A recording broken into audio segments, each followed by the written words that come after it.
welcome. My name is Michelle. I'm your emotional resilience coach, and it is fantastic to have you here with me today. If you have come from a traumatic environment, a background where you grew up in, where there was a lot of abuse, you lived in a lot of dysfunction, and living in dysfunction helps us pick up patterns that help us survive in the time, but long term, it doesn't help us thrive. It doesn't help us be the people that we want to be. If you are tired of being stuck, if you are tired of just going through the motions of life and just surviving the everydayness of it, and you just really want to live again and feel joy and happiness and lean into all the wonders that life has to offer, you're at the right place. I have spent the last couple of years relearning how to be, implementing patterns that do serve me, and to just be the better version of myself. So if this sounds like it resonates with you, please do hit like, the subscribe button, and of course share with anybody you feel this could help. Today I want to talk to you about self-care.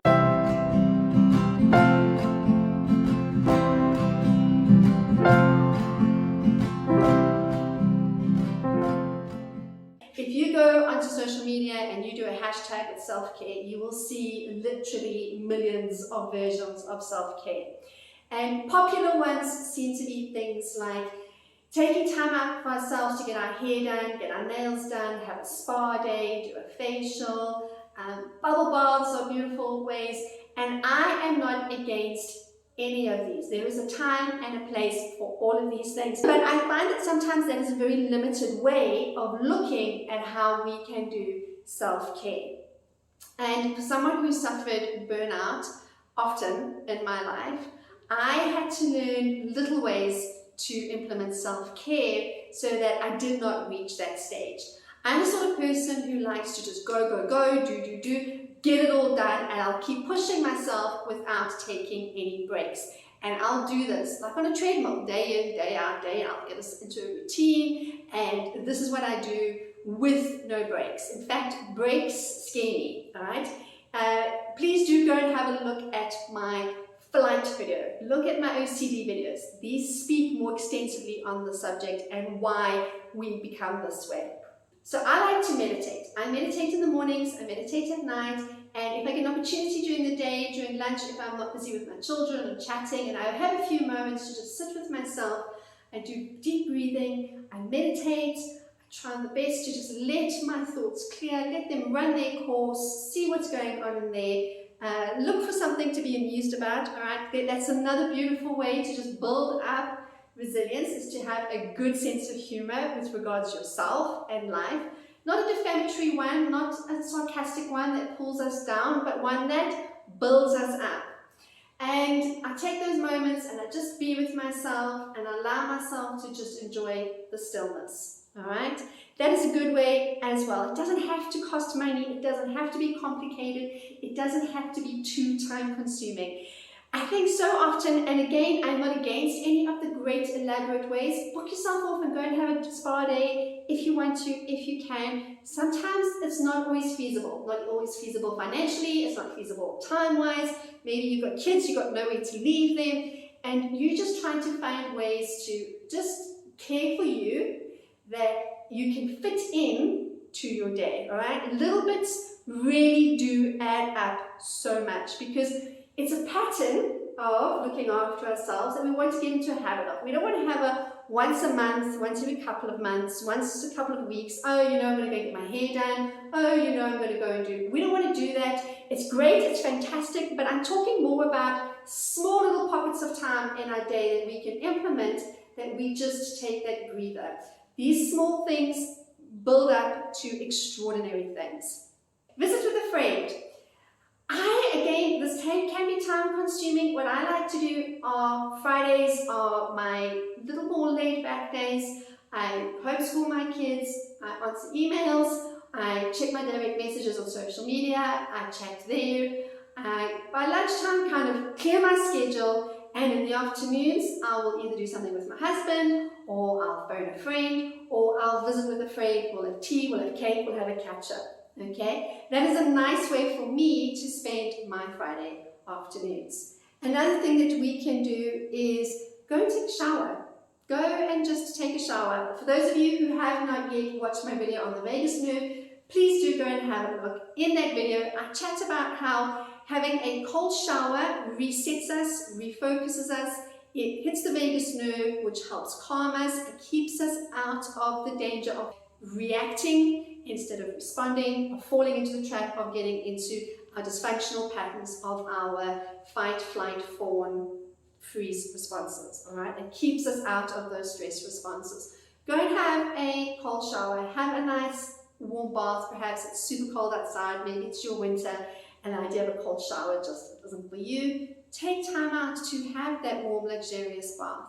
Listen to music, something that is soothing, something that is calming, something that is resonating with your soul right now, that it needs to just kind of woosah and just be. Exercise is a fantastic way. I am a chronic asthmatic, so I don't do anything high impact, but what I like to do is dusk is my favorite time of the day, so I go for a walk most afternoons, weather permitting. As you can see at the moment, we've got really beautiful weather. We're in autumn, but it's still green and beautiful and lush and amazing. And we go for walks. We go for walks at dusk, we listen to the birds, the crickets, we take a stroll. Sometimes, depending on energy levels, I start out slowly and then I build momentum and then I'm really strong. And it's just a really nice way to clear your head, time out for yourself. If you've got somebody with you, time out with a friend, time out with your spouse. It's a beautiful way to do it. Take time to enjoy your meal. And this is a little tricky, but it's something you can implement in your day, where you focus on just that meal. You're not going to multitask, all right? Multitasking actually long-term doesn't work. We feel like we're getting a whole lot done, but it really isn't that effective. Enjoy your meal. So sit with a plate of food and just really enjoy the moment of sitting with yourself, doing something enjoyable, having a meal that you like. Be with yourself in that time. Lean into the experience of this meal is amazing.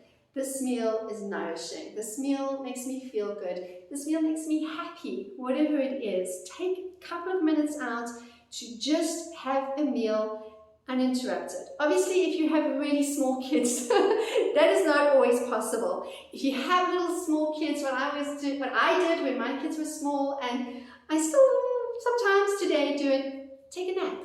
Take a nap when your babies are napping. Don't feel guilty about it. The dishes can wait. It doesn't matter. All the things, the washing, all the things that are piling in your head, it doesn't matter.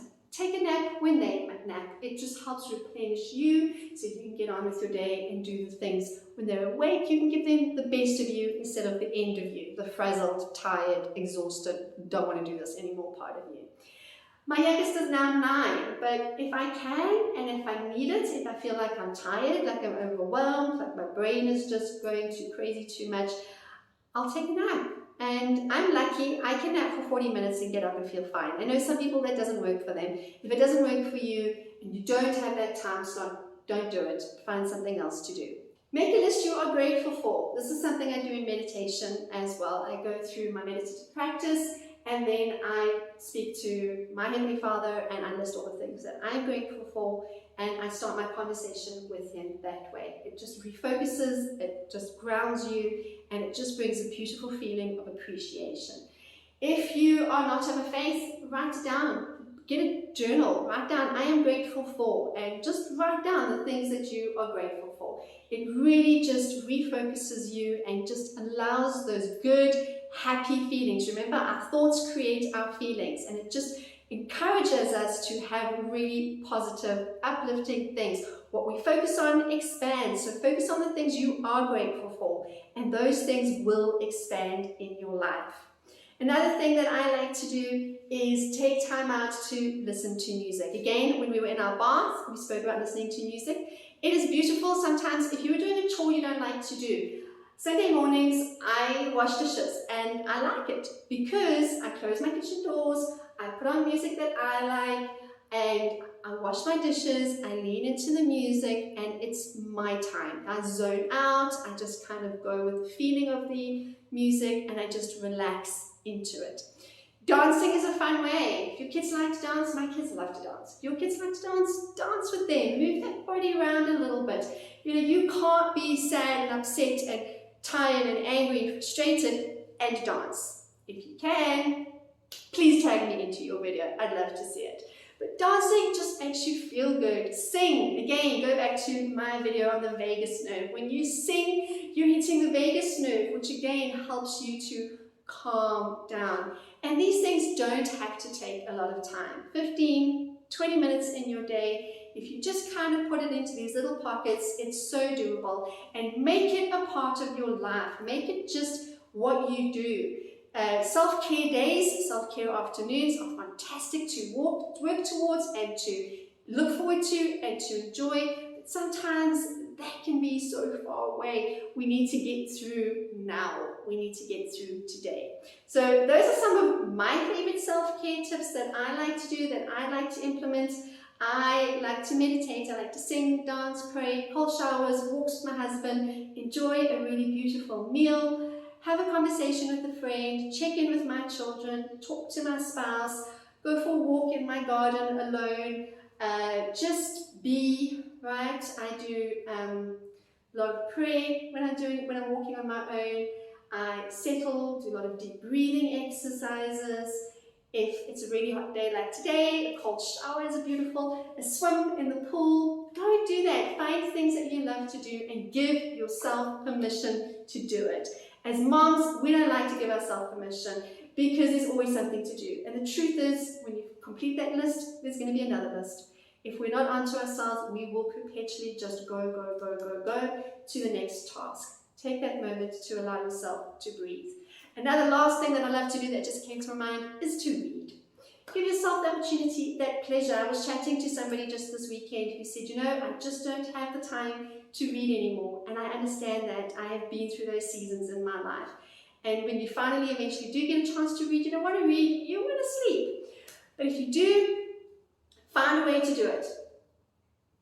Allow yourself to sit, read a book, 15, 20 minutes, this is what I got time for, this is what I'm going to do. Give yourself that opportunity. But let me know your thoughts. If any of this resonates with you, please do hit like, subscribe, the notifications button. And as always, I love to hear from you. Have a most fantastic day.